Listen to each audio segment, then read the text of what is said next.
참으로 반갑습니다. 지금 방금 소개했지만은 저는 오클랜드 양무리 교회를 2003년도에 개척을 해서 2013년까지 10년 사역하고, 누가 그러더라고 10년만 사역하는 거라고. 그래서 사역을 하고 지금 이제 제 2의 사역을 준비하고 있습니다. 저는 1996년 4월에 이 뉴질랜드에 이민을 왔습니다. 한국에서는 내비게이터 선교회라고, 내비게이터 선교회에서 대학생 때부터 이렇게 훈련을 받고 있다가 여기 뉴질랜드에 와서는 레이들로우 칼리지, 옛날에 바이블 칼리지라고 불렸던 그곳에서 신학을 하고, 사랑의 교회에서 이제 부교육자 생활을 하고, 지금 이제 세 자녀의 그런 아버지로 지금 살아가고 있습니다. 아들만 셋인데 26, 24, 18 그렇습니다. 만나서 다시 한번 반갑습니다. 오늘 참 이 말씀을 준비를 하면서 참 어떤 말씀을 전해야 될까 생각하는 가운데 저게 큰 하나의 부담이 되는, 제 마음에 계속 얹혀지는 그 하나의 말씀이 있어요. 오늘 봤던 이 요한복음 15장 1절부터 8절까지의 말씀입니다. 잘 아시는 대로 이 말씀은 너무도 아주 유명한 말씀이고 자주 듣는 그런 말씀이기도 합니다. 이 말씀을 참 준비하면서 또 이 마음에 부담되는 가운데 한 가지는 뭐냐면, 이 뉴질랜드, 우리 이 뉴질랜드 이민 역사가, 제가 크리스찬 라이프에서 이민 목회 이야기를 쓰면서 자료를 좀 조사를 해봤더니, 이 뉴질랜드가 1989년까지는 이렇다하게 교민 수가 그렇게 많지 않았어요. 체류자들이 불과 한 200명 안짝. 그러다가 1990년에 폭발적으로 늘어나게 됩니다. 그래서 그때부터 여기 체류자까지 다 합해서 한 1000여 명이 되는 그런 폭발적인 그런 성장을 이루게 되는데, 그러니까 1990년을 본격적인 이민의 원년이다, 우리가 이렇게 볼 수가 있습니다. 그렇게 보면은 2015년은 25년이 되는 그런 해예요. 그리고 또 이 주님의 교회가 1995년에 첫 창립 예배를 드린 걸로 알고 있습니다. 그럼 올해가 20주년을 맞이하고, 또 제가 또 여기 이민 생활한 지 이제 19년 차를 지내면서, 왜 하나님이 우리를 이 뉴질랜드 땅으로 부르셨을까? 또 이 뉴질랜드 땅을 향한 하나님의 계획은 무엇이고, 그리고 좀 25년을 맞이하는 우리에게 하나님이 원하시는 것이 무엇인가 하는 것에 대해서 생각하게 되었습니다. 이 뉴질랜드는 자연이 참 아름다운 곳이에요. 그래서 이곳에 보면은 각종 그런 실과의 그런 나무들이 많습니다. 그래서 저도 이 뉴질랜드에 와서 이곳에서 마카데미아 나무도 심고, 지금 또 피주아 나무의 열매를 지금 즐기고 있는데, 오늘 이 말씀에 보니까 이 포도원, 바로 포도나무로 비유하는 것을 우리가 보게 됩니다. 예수님께서는 우리에게 아주 굉장히 친숙한 그런 것을 가지고 하나님의 말씀을 자주 전하십니다. 목자와 양의 그런 비유를 통해서, 또는 알곡과 가라지, 또 오늘 같은 포도나무의 비유를 통해서 또 말씀을 전하시는 것을 우리가 보게 됩니다. 오늘 이 말씀에 보니까 하나님이 농부로 등장하시는 그 장면이 나와요. 그리고 포도나무는 바로 예수님이시며 가지는 바로 제자들이라고 그렇게 이야기하고 있습니다. 포도나무, 농부로 등장하시는 하나님. 여러분, 과실나무를 심을 때 그 농부의 심정이 어떻습니까? 그 나무를 한 그루 심어서 거기에 열심히 거름을 주고 전지하고 이런 여러 그런 작업들을 하면서 그 농부의 마음속에서는 그 포도나무, 그런 나무에서 과실나무에서 아름다운 과실이 풍성하게 맺기를 원하면서 그렇게 이 나무를 기르게 되죠. 그런데 여기에 바로 이 포도나무 비유를 통해서 우리가 바로 가지라고 이야기하고 우리가 열매를 맺어야 될 존재인 것을 그렇게 이야기합니다. 그래서 저는 이제 이 말씀을 이제 처음 접하면서 이 말씀을 이제 콰이타임을 하면서 이 요한복음 15장 1절부터 8절 말씀에 이 포도나무 비유를 왜 하필이면 포도나무로 했을까 하는 것에 굉장히 그 의아심을 가졌어요. 왜 사과나무도 있고 또 더 풍성한 그런 맛있는 그런 과일들이 많은데 왜 포도나무로 그 비유를 했을까라는 것들을 좀 생각을 하다가 에스겔 말씀을 통해서 한 가지 문득 떠오른 것들이 있어요. 그 뭐냐면 포도나무는 어떤 나무보다 참 볼품이 없다는 거예요. 아주 볼품없는 나무. 사과나무는 사과나무 열매를 맺지 못하면은 사과가 안 열리면 괴짝이라도 만들 수 있어요. 그 나무로. 그런데 포도나무에는 아무 쓸모가 없다는 거예요. 포도나무는 어떤 때 가장 그 가치를 바랍니까? 열매를 맺을 때. 그것은 바로 이 말씀을 가지고 제자들에게 말씀하실 때 바로 우리의 삶 가운데 반드시 열매를 맺어야 할 것에 대해서 또 얘기하고 계신 것을 우리가 보게 되죠. 농부이신 하나님께서는 이 포도나무의 열매를 풍성하게 하기 위해서 전정 작업을 합니다. 가지를 제거하고 프루닝, 전정하는 그런 작업들을 하는데 15장 2절 말씀에 보면 무릇 내게 붙어있어 열매를 맺지 아니하는 가지는 아버지께서 그것을 제거해 버리시고 무릇 열매를 맺는 가지는 더 열매를 맺게 하려 그것을 깨끗게 하신다. 나무에 열매가 맺지 않는 가지들은 잘라, cut off 해서 버리겠다고. 그리고 또 다른 가지도 열매를 풍성히 맺게 하기 위해서 그것을 계속 프루닝, 바로 전정하는 작업들을 한다라고 그렇게 이야기하고 있습니다. 우리가 이 말씀을 이해할 때는 이 말씀의 주변 말씀들을 또 같이 볼 필요가 있어요. 이 포도나무의 비유가 나오기 이전에 쓰여졌던 말씀들을 좀 볼 필요가 있습니다. 이 말씀 가운데 보면은 가룟 유다가 예수 그리스도를 이제 팔기로 마음을 먹고 그가 나간 이후에 이 제자들에게 하는 그런 이야기. 여기에 제거될 가지가 있고 그리고 열매를 많이 맺게 하기 위해서 바로 전정해야 될 그런 가지가 있다라고 그렇게 얘기를 하세요. 15장 3절에 보면 너희는 내가 일러준 말로 이미 깨끗하여졌으니, 여기 깨끗하여졌다라고 얘기하는 이 말씀은 프루닝했다는 얘기예요. 잘 전정했다라는 그런 이야기입니다. 그렇다면은 잘려나간 가지는 무엇입니까? 가룟 유다를 가리켜. 포도나무의 비유를 통해서 우리에게 가르쳐주는 한 가지 메시지는 무엇입니까? 예수님과 함께 하더라도 잘려나갈 가지가 있다는 거예요. 가룟 유다와 같이. 그 말은 무엇입니까? 내가 교회를 다니고 하나님을 믿는다라고 하지만은 그러나 그에게 진정한 생명이 없을 수 있다는 것이죠.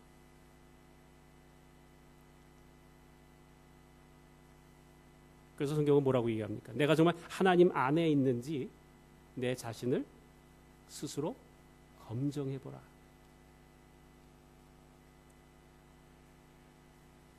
그러나 하나님께서는 열매 맺을 나무는 참 열심히 프루닝, 다듬고 또 그것에서 열매를 많이 맺도록 거름을 주고 그래서 열매를 많이 맺도록 한다라고 얘기합니다. 근데 여기 보니까 이 열매 맺는 삶의 비결을 15장 4절부터 5절까지부터 이야기를 하고 있습니다. 내 안에 거하라, 나도 너희 안에 거하리라. 가지가 포도나무에 붙어 있지 아니하면 스스로 열매를 맺을 수 없음 같이 너희도 내 안에 있으면은 안에 있지 아니하면 그럴 수 없다라고 얘기합니다. 여기서 예수 그리스도 안에 거해야 열매를 맺을 수 있다라고 그래요. 거한다는 것이 무엇입니까? 오늘 그 요한일서 3장 9절 10절에 보면은 하나님께로부터 난 자마다 죄를 짓지 아니하느니 이는 하나님의 씨가 그의 속에 거하며 그도 범죄하지 못하는 것은 하나님께로부터 났음이라. 이러므로 하나님의 자녀들과 마귀의 자녀들이 드러나나니 무릇 의를 행하지 않는 자나 또는 그 형제를 사랑하지 아니하는 자는 하나님께 속하지 아니하니라. 그럼 하나님께 예수님 안에 거한다라는 것이 무엇입니까? 예수 그리스도를 구주로 받아들여서 그 안에 생명을 가진 사람을 이야기를 해요. 요한복음 1장 12절에 영접하는 자 곧 그 이름을 믿는 자들에게는 하나님의 자녀가 되는 권세를 주셨으니, 우리가 예수 그리스도를 구세주로 주님을 영접할 때 사실 예수님이 우리 안에 들어오는 것은 아니, 예수의 영이신 성령님이 우리 안에 내주하십니다. 고린도전서 3장 16절에 너희가 하나님의 성전인 것과 하나님의 성령이 너희 안에 거하시는 것을 알지 못하느냐. 여러분, 성령님을 모시고 있는 크리스찬들은 능력이 있어요. 힘이 있어요. 사람으로서는 할 수 없는 것들을 성령을 모신 거듭난 크리스찬들은 할 수가 있습니다. 그렇기 때문에 예수 그리스도가 없는 가지는 생명의 열매인 그 포도를 열 수가 없어요. 그러면서 오늘 이 말씀 가운데 농부이신 하나님이 포도나무 가진 우리에게서 기대하시는 열매가 있습니다. 그러면 그 열매가 구체적으로 무엇인가 하는 거예요. 그 열매가 무엇인가. 사실 이 말씀을 들을 때 우리는 이제 이 포도나무의 비유의 얘기를 들으면은 우리한테는 좀 생소합니다. 그런데 이 이스라엘 사람들이 그 이야기를 듣게 되면 아주 친근한 그런 메시지. 그 메시지는 이사야서 5장에 나옵니다. 이사야 5장에 보면은 5장 1절부터 나는 내가 사랑하는 자를 위하여 노래하되 내가 사랑하는 자의 포도원을 노래하리라. 내가 사랑하는 자에게 포도원이 있으며 심히 기름진 사내로라. 땅을 파서 돌을 제하고 극상품 포도나무를 심었도다. 그 중에 망대를 세우고 그 안에 술토를 팠도다. 좋은 포도 맺기를 바랐더니 들포도를 맺었도다.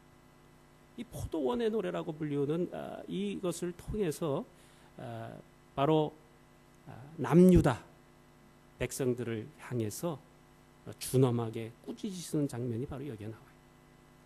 하나님이 포도나무를 심어놓고 거기에 참포도나무 열매가 맺어지기를 그렇게 바랬는데 먹을 수 없는 들포도나무의 열매를 맺었다라는 얘기. 그럼 그 포도나무, 참포도나무의 열매는 무엇입니까?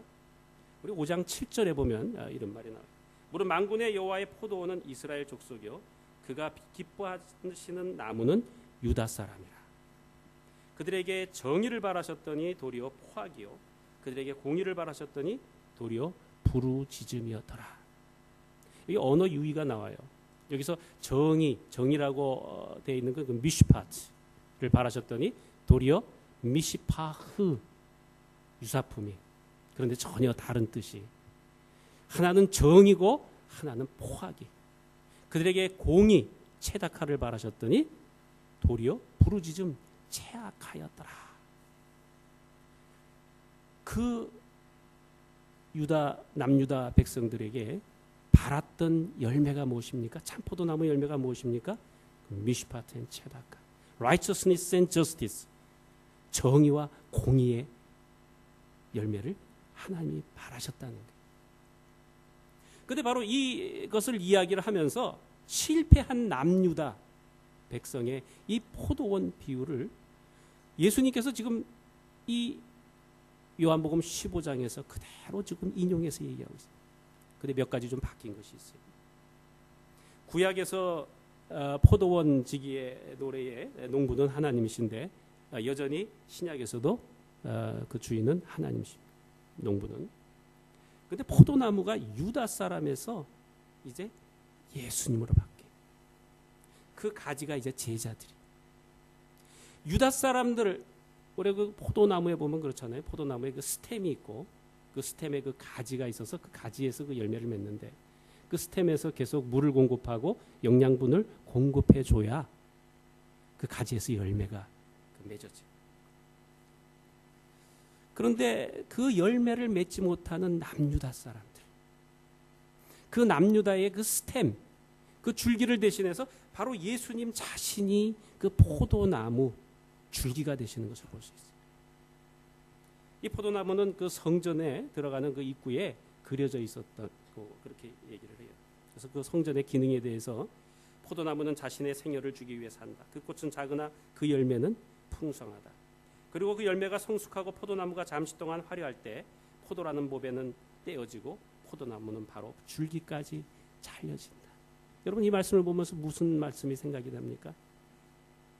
예수 그리스도께서 하늘 보좌를 버리고 하나님이신 그가 피조물인 인간의 모습으로 이 땅에 오셔서 흠모할 만한 모양도 아니고 곤순도 없는 그런 상태로 인간에게 가장 연약한 모습으로 이 땅에 오신 예수 그리스도. 여러분 놀랍게도 포도나무는 그런 자신을 내어주는 예수 그리스도를 통해서 우리의 삶의 열매가 맺어진다라고 그렇게 얘기하고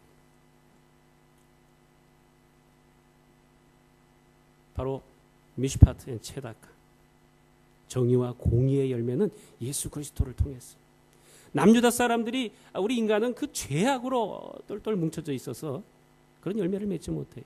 그러나 예수 그리스도를 통해서 이제는 그 열매를 너희가 맺을 수 있다라고 그렇게 얘기해요.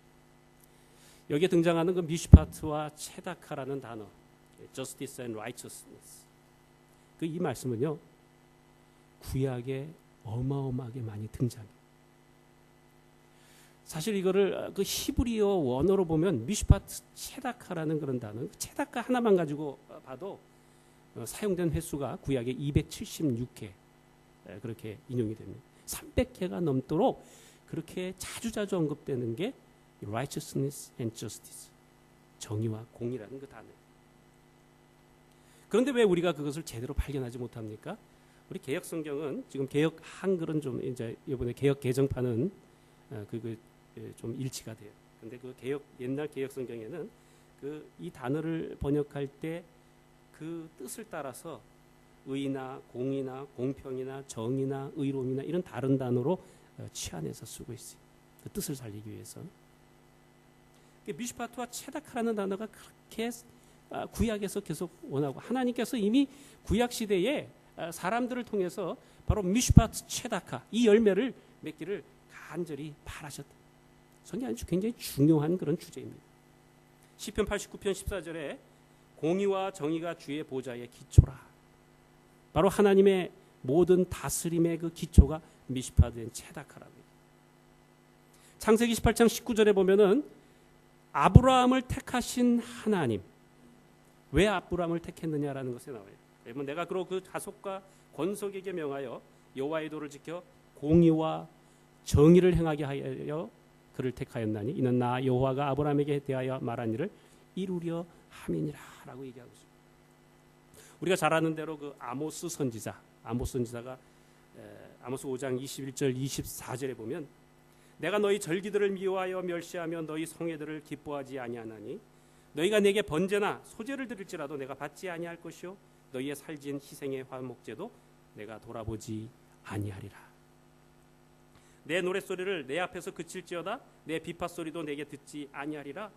오직 정의를 물같이 공의를 마르지 않는 강같이 흐르게 할지로다. 우리 잘 아는 대로 그 아모스는 그 남유다 출신으로 이 목자 출신이 교육을 제대로 받지 못했던 사람이었어요. 그가 북이스라엘을 향해서 이렇게 바로 선지자의 사명을 감당할 때에 사실 이 북이스라엘은 그 당시에 다윗과 솔로몬 시대 이후에 가장 큰 부유함을 누리고 있을 그 시대가 바로 이 아모스 선지자가 활동하던 그런 시기예요. 경제적으로나 정치적으로 가장 안정이 되어 있었고 그때 예배가 없었던 것이 아니에요. 그 제사는 구약 시대 그 제사는 오늘날의 그 예배 아닙니까? 찬양이 있었고요, 예배가 있었어요. 그런데 오늘 이 아모스 선지자 이 선지자를 통해서 하나님이 말씀하시는 게 뭐예요? 너희들이 그렇게 예배 드려도 난 그게 지겹다. 너희가 그렇게 찬양을 드려도 내가 듣지 않겠다. 너희가 드리는 예배가 가증스럽고 너희가 드리는 찬양이 가증스럽다라고 얘기합니다. 왜 그렇습니까? 24절이 공의가 없고 정의가 없고 공의가 없기 때문에 그렇다라고 얘기합니다. 그래서 그 미슈파텐 체다카 이 단어가 얼마나 굉장히 중요한 단어인가, 하나님이 얼마나 우리에게 열매로 갖기를 원하시는 것인가 하는 것들을 이것을 통해서 우리가 볼 수 있습니다. 그런데 왜 신약에 오면요, 이 미슈파트 체다카라는 단어가 신약에 오면 급격하게 언급하는 횟수가 확 줄어듭니다. 체다카와 같은 의미로 쓰인 단어가 7번밖에 나오지 않아요. 왜 그렇습니까? 왜 그렇게 구약에서 그렇게 중요한 주제로 다뤘던 그것이 신약에 와서는 갑자기 급격하게 줄어드네요. 다른 대체 단어들로 바뀌는 걸 볼 수 있어요. 사랑이라든지 나눔이라든지 은혜라든지 관계라든지. 이것이 왜 그렇게 바뀌었는가, 이 연관 가지고 우리가 좀 볼 필요가 있어요. 오늘날 우리가 열매 맺는 삶을 위해서 하나님이 우리에게 간절히 바라시는 것은 바로 공의와 정의, 바로 righteousness and justice. 그럼 우리가 어떻게 이런 열매를 맺어 나가야 될까? 어떻게 할 수 있는가? 우리가 먼저 해야 될 것은 우리가 공의와 정의의 삶을 살려고 선택해야 돼요. 오늘날 크리스찬들이 왜 무기력하게 그렇게 보입니까? 왜 오늘날 제가 참 10년 그 담임 사역을 하고 또 목회를 10년이 넘게 사역을 하면서 또 제가 신앙생활을 50년 가까이 신앙생활을 하면서 참 끊임없이 부딪혔던 문제 중에 하나는 뭐냐면, 왜 크리스찬들이 그렇게 무기력한가? 그렇게 많은 크리스찬들이 있는데 왜 이 사회가 제대로 변하지 않는가? 여러분, 저는 그것이 능력이 없어서가 아니고 그런 삶을 제대로 선택하지 않기 때문이라고 생각합니다. 오늘 아까 읽었던 우리 창세기 18장 19절 아브라함은 우리 여기 이민 와서 사는 우리의 하나의 좋은 삶의 모델입니다. 아브라함을 이해하는 것은 우리가 신앙생활, 우리 믿음에 대한 것들을 이해하기인데 아주 굉장히 중요해요. 그런데 여기 창세기 18장 19절에 보면 내가 그로 그 자식과 권속에게 명하여 여호와의 도를 지켜 공의와 정의를 행하게 하려고 그를 택하였나니. 여러분들을 한국 땅에서 잘 살고 있던 여러분들을 하나님께서 이 뉴질랜드 땅으로 부르심의 그 소망이 무엇입니까? 그 소명이 무엇입니까? 공의와 정의예요. righteousness and justice의 삶을 내가 살 뿐만 아니라 우리의 자식에게, 우리의 후손들에게 이 삶을 물려주도록, 이런 가치관을 물려주도록 하나님께서 우리를 택하셨다. 여기 이 창세기 18장 19절에 이 말씀이 나오는 그 장면들을 보게 되면은 바로 그 전에 이제 소돔과 고모라를 이제 멸망하러 가는 그런 천사들의 그 이야기와 같이 등장을 하게 됩니다. 이제 하나님께서 소돔과 고모라를 멸망시키려고 하세요. 그 소돔과 고모라를 멸망하실 때에 아브라함이라는 또 다른 하나의 가치관을 가지고 있는 사람을 하나님께서 따로 준비해 두세요. 이 세상은요, 바로 공의와 정의의 삶을 사는 그런 가치관을 가지고 살아가느냐, 소돔과 고모라의 가치관을 살아가느냐, 이 가치관 두 세계에서 사는, 또 그 두 세계 가운데 선택하면서 살아가는 것이 바로 우리 인생의 모습입니다. 우리가 잘 아는 대로 아브라함은 조카 롯과 이 목자들이 이제 그 소유한 것들이 많아서 다툼이 일어날 때 땅을 지금 분할하게 돼요. 그럴 때 먼저 그 선택권을 아브라함이 그 조카 롯에게 줍니다. 너가 동하면 내가 서하고 네가 먼저 선택해라. 그럴 때 롯이 어떻게 선택합니까? 창세기 13장 10절에 보면 이에 롯이 눈을 들어 요단 지역을 바라본즉 소알까지 온 땅에 물이 넉넉하니 여호와께서 소돔과 고모라를 멸하시기 전이었으므로 여호와의 동상 같고 또 뭡니까? 애굽 땅과 같았다. 롯이 아직 소돔과 고모라로 들어가기 전에 소알 땅을 먼저 바라보는, 소알 땅에서 결국에는 옮겨서 소돔과 고모라로 들어가게 되는데, 이 소알 땅을 바라봤더니 여호와의 동상 같기도 하고 또 뭐예요? 애굽 땅과 같았더라. 여호와의 동산은 하나님의 가치관으로 바라볼 뿐만 아니라 또 뭡니까? 애굽은 세속의 그 대명사 아닙니까? 지금 두 사이에서 양발을 거치겠다는 거예요. 애굽에도 발을 들여놓고 또 한 발로는 여호와의 동상 같은 하나님의 가치관 속에 발을 들여놓고 살아가. 우리 그 결과를 우리가 잘 알지 않습니까? 그 롯은 결국 소돔과 고모라에 가서 결국은 아내를 잃고 또 참 그런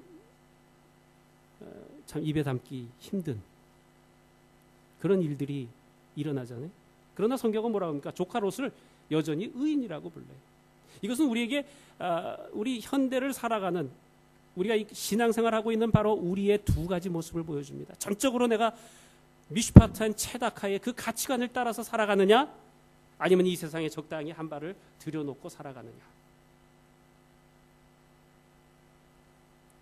우리 이사야서 1장 10절에 보면은 이사야가 남유다를 향해서 또 이렇게 얘기합니다. 너희 소돔의 관원들아 여호와의 말씀을 들을지어다. 너희 고모라의 백성아 우리 하나님의 법에 귀를 기울지어다. 여러분, 지금 남유다 사람들을 향해서 소돔과 고모라라고 얘기해요.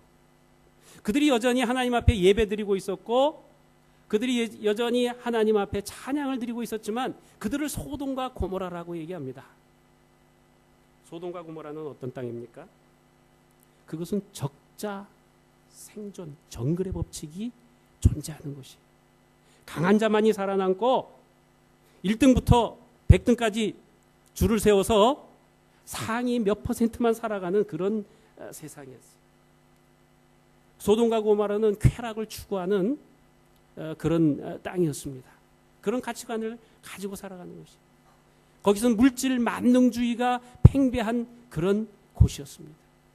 그곳은 나만 잘 되면 돼, 주변을 돌아보지 아니하고 나의 입신 양면을 위해서 애쓰는 그런 곳이었습니다. 그럼 그곳을 향해서 이제 소돔의 관원들아 고모라의 백성아라고 그렇게 외치고 있는 거예요. 여러분, 이런 가운데 우리가 여전히 소돔과 고모라의 발을 담고 있어서는 열매를 맺지 못합니다. 우리의 가치관을 계속 공의와 정의라는 가치관에 우리가 발을 담고, 이 공의와 정의의 열매를 맺기 위해서 첫 번째로 해야 될 건 무엇입니까?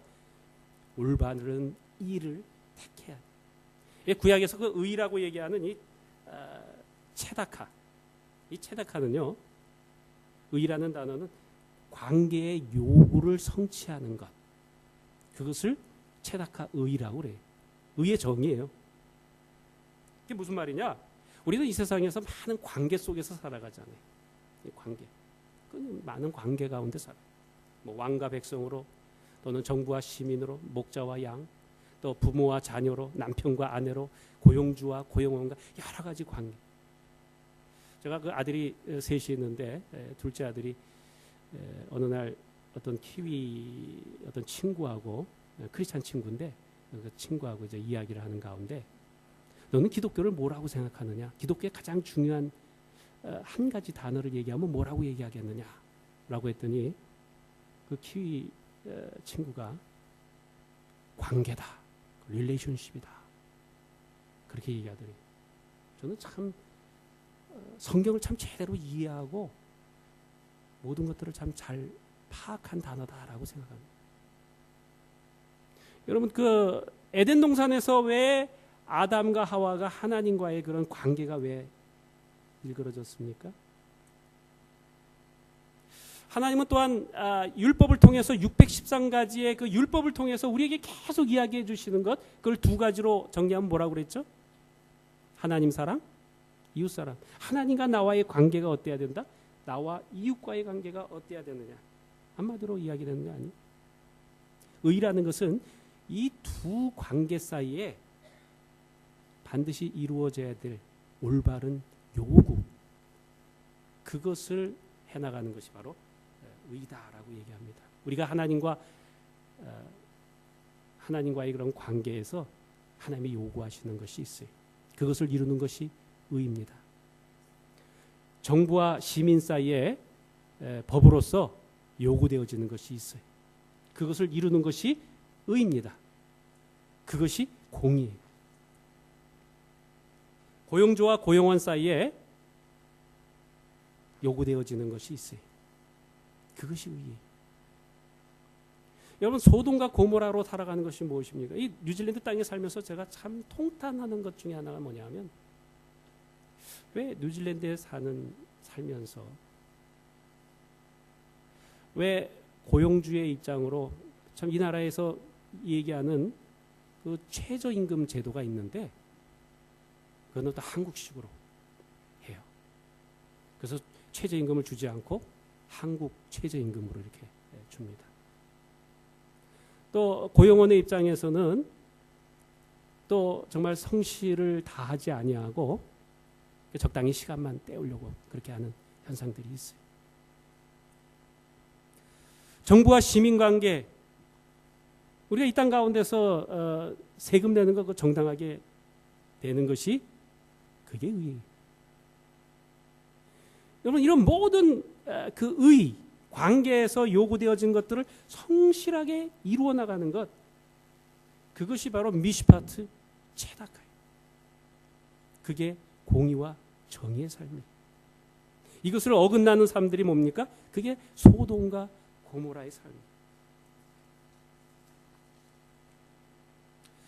여기 이 뉴질랜드는 아까 얘기한 것처럼 본격적인 이민 역사가 이루어진 게 이제 25년째입니다. 그리고 이민교회 역사는 한 31년째예요. 첫 번째 그 84년 3월 11일 웰링턴 한인연합교회가 첫 이 뉴질랜드 이민교회, 한인교회로 얘기를 합니다.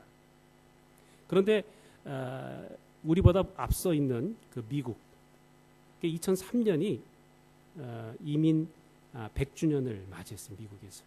그래서 미국에서 그 한인 이민교회에 이제 100주년을 맞이하면서 우리의 이민 역사는 어땠던가, 우리의 이민 교회의 역사는 어땠는가, 이런 것들을 막 조사하기 시작을 합니다.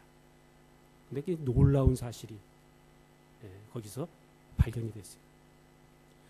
이민 2세대들을 봤더니 이민 2세대들이 중고등학교를 마칠 때쯤 되니까 70%가 교회를 떠나더라는 거예요.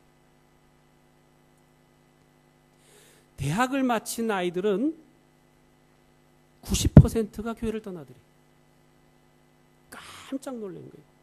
그 현실을 들여다보니까 왜 미국의 이민교회에 뭐가 무슨 문제가 있었던 것인가, 한인교회에 무슨 문제가 있었던 것인가, 그걸 조사하기 시작을 했어요. 그래서 그 교회를 떠난 그런 청년들을 인터뷰했어요. 그러니까 그들이 얘기했던 게 뭔지 압니까? 제가 교회를 다녀봤더니 우리 아버지요, 맨날 교회 가서 하나님 찾고 또 참 그런 그리스도의 향기를 이야기하시지만은 보니까 세금도 떼먹고 밖에 나와서 술, 담배 다 하고 전혀 크리스찬의 모습으로 살지 않더라는 거예요. 그걸 보면서 교회가 도대체 뭐 하는 곳인가? 교회가 하나의 그냥 단지 사람들의 모이는 하나의 교제의 장소인가? 거기에 환멸이 왔다는 거예요. 교회에 와서 바로 미시파트엔 체다카, 바로 공의와 정의가 실현되지 않을 때 이 교회에서는 또 우리 개인을 통해서는 아무 열매도 맺을 수가 없어요. 그래서 우리가 공의와 정의의 삶을 살기로 선택해야 됩니다. 우리가 결심해야 돼요. 그렇게 살 때 우리가 열매가 맺어질 수 있어요. 그런 능력이 우리에게 있어요. 두 번째는 공의와 정의의 열매를 맺기 위해서 사랑을 선택해야 됩니다. 사실 공의와 정의라는 단어가요, 신약에 넘어오면 사랑이란 단어로 싹 녹아들어가요.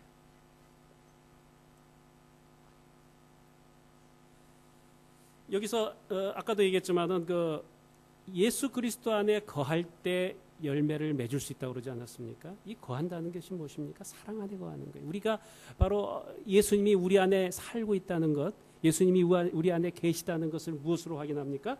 우리 안에 사랑이 있느냐는 거예요. 10절 요한복음 15장 그 10절에 보면 내가 아버지의 계명을 지켜 그의 사랑 안에 거하는 것 같이 너희도 내 계명을 지키면 내 사랑 안에 거하리라. 근데 그 예수님의 계명은 뭡니까? 서로 사랑하라는 거예요.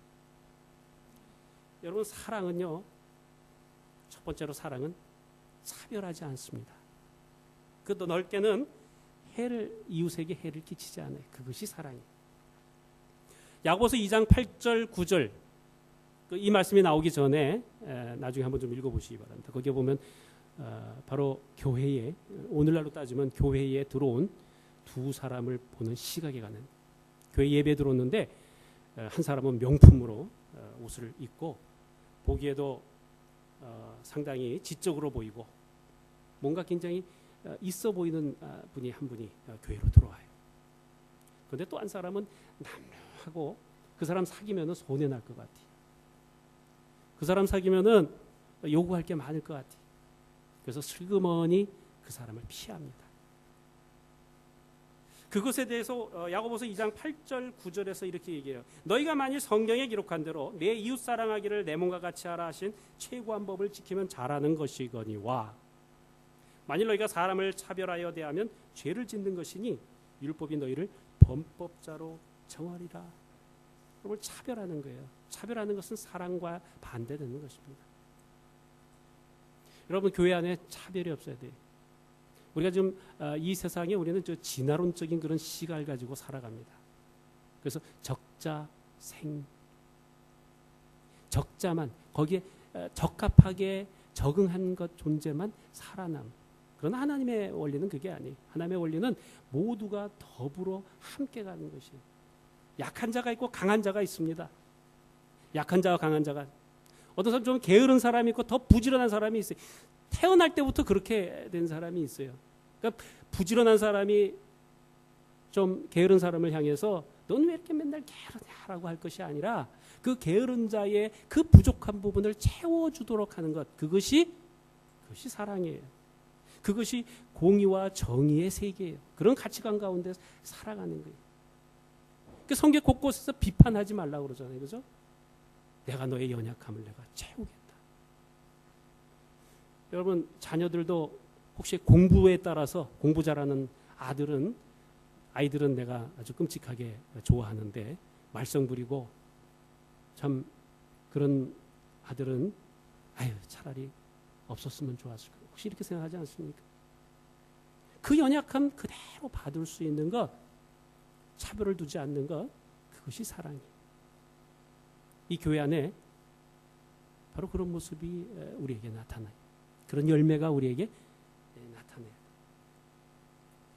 또한 사랑은요, 나눔과 돌봄입니다. 그 형제를 미워하는 자마다 살인하는 자니 살인하는 자마다 영생이 그 속에 거하지 아니하는 것을 너희가 아는 바라. 그가 우리를 위하여 목숨을 버리셨으니 우리가 이로써 사랑을 알고 우리도 형제를 위하여 목숨을 버리는 것이 마땅하니라. 누가 이 세상의 재물을 가지고 형제의 굽힙함을 가지고 보고도 도와줄 마음을 닫으면 하나님의 사랑이 어찌 그 속에 거하겠느냐. 자녀들아, 우리가 말과 혀로만 살아가지 말고 행함과 진실함으로 하자. 여러분, 우리가 사랑하라고 하시는데 사랑의 최고의 사랑은 뭔지 압니까? 사랑 중에서 최고 등급의 사랑이 뭔지 알아요? 죽어주는 거예요. 죽어주는 거예요. 여러분들의 배우자를 위해서 죽어줄 수 있습니까? 여러분의 자녀를 위해서 죽어줄 수 있습니까? 혹시 배우자를 위해서 죽어줄 수도 있고 자녀를 위해서 죽어줄 수 있다는 사람이 있을 수는 있을 거예요. 그런데 우리 교회 안에서 정말 꼴보기 싫은 저 사람을 위해서 내가 죽어줄 수 있습니까? 예수님이 우리에게 그 목숨을 내어준 것, 그건 최고의 사랑이에요.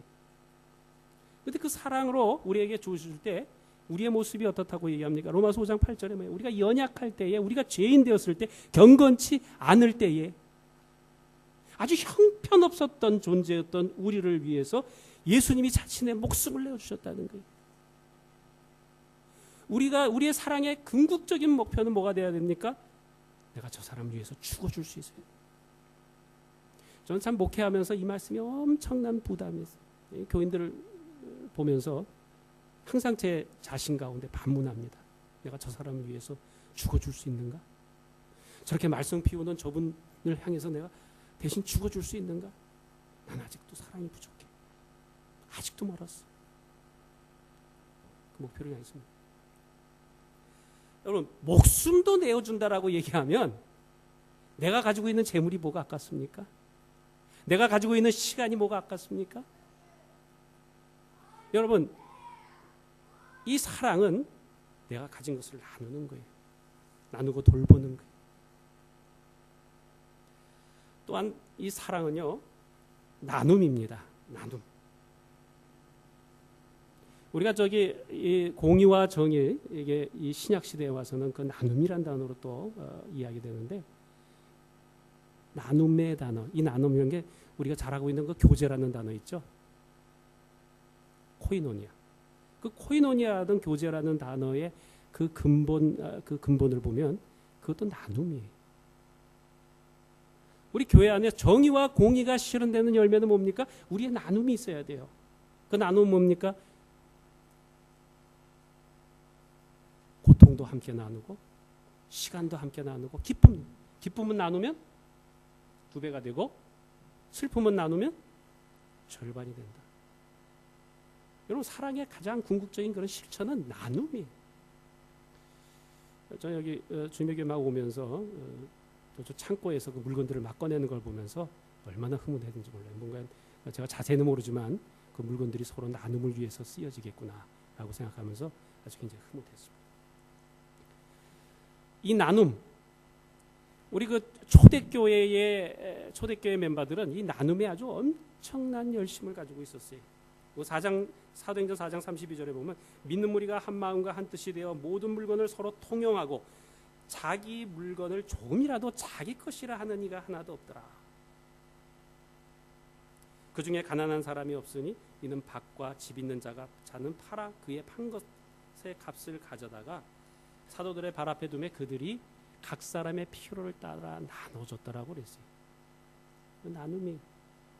여러분, 나눔의 삶을 가지고 있습니까? 여러분, 남을 차별하지 않고 있습니까? 그렇다면 여러분, 의와 공평, 공의와 정의라는 그 열매를 맺고 있는 거예요.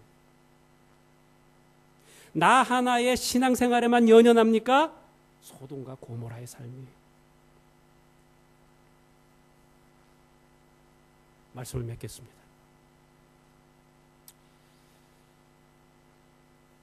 이 나무를 심고 바로 열매를 기대하지는 않아요. 저도 마카다미아 나무를 하나 심었지만 마카다미아 나무에서 열매가 맺으려면 한 6년이 걸린다고 그래요. 지금 한 3년 지났어요. 심어 놓자마자 그 다음에 열매 안 맺는다고 이거 뭐야, 이거 잘못된 나무 아니야? 그러고 뽑아버릴 사람은 없어요. 6년이라는 세월을 기다려야 돼요. 근데 6년이 지나도 열매가 맺어지지 않아요. 7년이 지나도 열매가 맺어지지 않아요. 8년이 지나도 열매가 맺어지지 않아요? 문제가 있는 거예요. 여러분, 저도 여러분과 함께 이 뉴질랜드에 이민 와서 하나님의 그런 소명 가운데 살아가는 한 일원으로서 참 지난 우리의 삶은 참 지난하고 참 힘든 삶이었어요. 정말 힘들었어요. 흔히들 그 이민을 그렇게 얘기하잖아요. 나무를 옮겨 심는 것, 뿌리채 뽑아서 옮겨. 나무를 뿌리채 뽑아서 옮겨 심어봤는데요. 심어놓으면 시들시들하고 그거 쉽지 않아요. 살리기가 결코 쉽지 않아요. 우리는 뿌리채 뽑아서 이 뉴질랜드 이국 땅에 와서 지금 새롭게 살아가고. 저 키위교회 한 목사님하고 굉장히 친하게 지내면서 그분하고 자주 이야기를 나누는데 그분이 그래요. 한국교회 요새 이슈가 뭡니까? 내가 지난 세월 동안에 맨날 그 질문을 하면 서바이벌입니다. 살아남으려고 발버둥 치고 있어요. 제가 볼 때 이 뉴질랜드의 이민교회가 바로 지금까지의 삶은 아까 그 기도 중에서도 얘기하셨지만 참 생존을 위한 몸부림이었어요. 하나님 그 기간 동안에 우리가 열매 맺지 못한 것에 대해서 하나님께서 뭐라 하지는 않습니다. 그 과정이 얼마나 지난하고 힘든 것을 하나님이 아시기 때문에 그래요. 그러나 지금은 다릅니다. 지금은 달라요. 20년의 세월이 흘렀어요. 이민 역사 25년의 세월이 흘렀고 이제는 하나님께서 우리를 통해서 정의와 공의라는 그 열매를 이제 기대하십니다. 이제 우리는 그 열매를 맺도록 그 삶에 우리가 집중하면서 살아야 돼요. 하나님 앞에 풍성한 열매를 맺는 그런 자로 살아요. 우리는 이런 열매 맺는 삶을 위해서 첫 번째로는 거듭나서 능력을 받아야 합니다. 두 번째는 공의와 정의의 삶을 살기로 선택하고 실천해야 합니다. 그런데 공의와 정의의 삶이란 무엇입니까? 모든 관계 가운데 올바른 것을 택하는 것이, 차별하지 않고 함께 나누고 돌보는 사랑의 삶입니다. 그럴 때 여러분 가운데 공의와 정의라는 열매가 이 주님의 교회에 그런 열매가 풍성해서 오늘 15장 8절처럼 너희가 열매를 많이 맺으면 내 아버지께서 영광을 받으실 것이요. 하나님 앞에 영광 돌리는 삶으로 우리의 삶이 축복된 삶이 되리라 믿습니다. 기도하겠습니다.